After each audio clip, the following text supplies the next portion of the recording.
Ayan guys, dahil may alaga tayo ngayong araw na ito. Ayan, nandiyan ako sa tabing kalsada, nakaupo kasi binabantayan ko yung aking alaga. Napunta kasi ng kalsada. Ayan yung aking alaga guys, so may kalaro siya doon. Ayan, malapit kasi sa kalsada yung kalaro niya, o kaya binabantayan ko. Ayan guys, uuwi muna ako sa amin niya kasi nagluluto ako ng ulam ng pangtanghalian.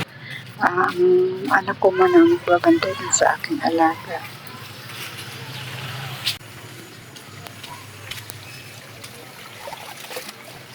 Ano lulutuin niyo, men? Ay, 10. Sayang. Sina?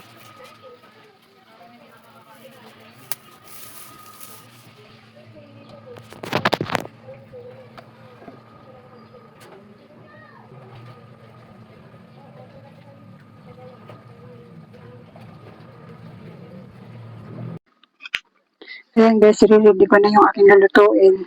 Yung alaga ko guys, ang nag-alaga mo na ay yung anak ko. Kasi hindi talaga pwedeng wala siyang bantay.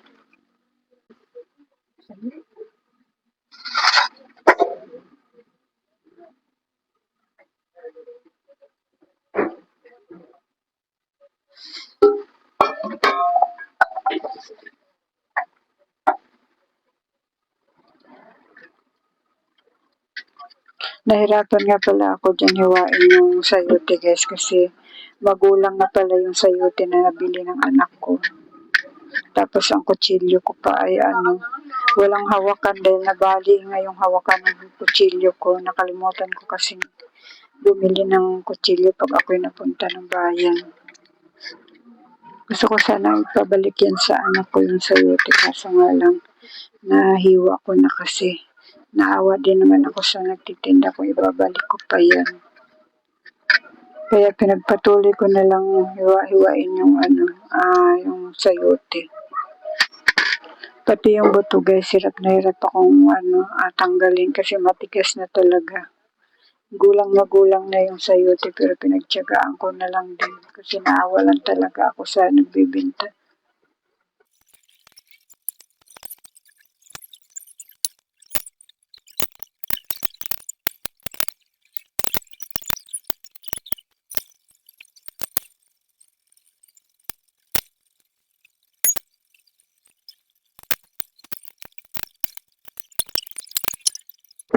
Pati sa pagbabalat guys, hirap na hirap akong balatan kasi medyo matigas na rin yung balat. Kinakapalan ko na lang yung pagbalat dyan. Kaya kunti na lang natira tuloy dun sa sayote na lulutuin ko dahil sa kapal ng pagbabalat ko.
guys, ready na yung aking lulutuin.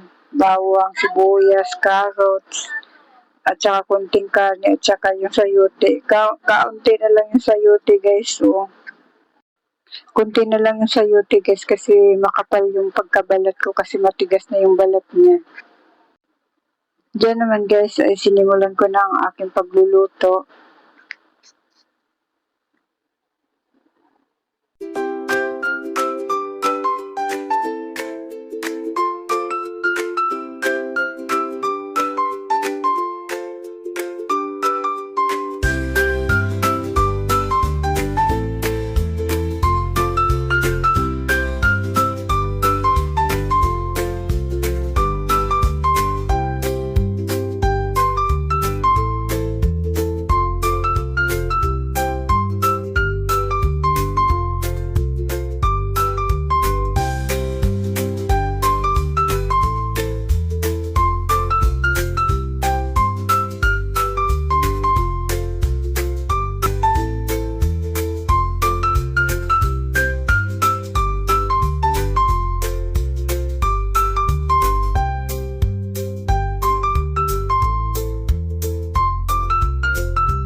Luto na yung aking ulam na niluto guys, kaya ayan, magpapakain na ako ng aking alaga. Paborito niya yung ulam guys. Ang alaga ko guys ay sanay sa gulay, maliit pa lamang siya ay gulay na yung kinakain niya. Pagkatapos kong pakainin yung aking alaga ay ako naman ang kumain.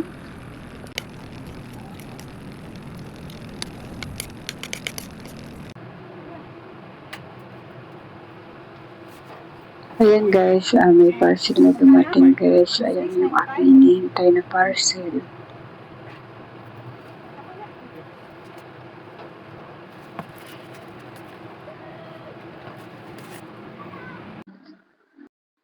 Ayan guys, mag-unboxing tayo na parcel na dumating. Excited na akong buksan guys, kaya buksan na natin ito guys. Yung bubuksan kong parcel guys ay yan yung pangarap ko na mabili. Ang laman ng parcel na yan guys ay oven. Matagal ko ng pangarap yan guys na makabili ako ng ganyan. Ngayon guys, sa wakas ay nabili ko na rin. Maliit na oven lang yung nabili ko guys dahil yan lang yung kaya nating bilhin. Ang presyo nga pala niyan guys ay nasa 700. Hindi man sikat ang tatak niyan guys, okay lang. Ang halaga ay nabili ko yung pangarap kong oven. Buti na lang guys ay may nabili akong halagang 700 kasi ang standard kasi guys ay nasa 1,000 mahigit. Pero kahit mumurahin lang tong aking nabili guys ay masaya na ako.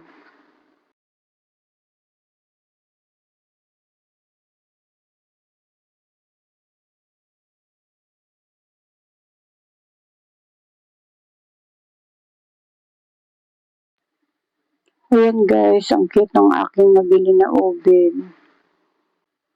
Alam niyo ba guys, masaya ako at nabili ko na yung pangarap kong oven.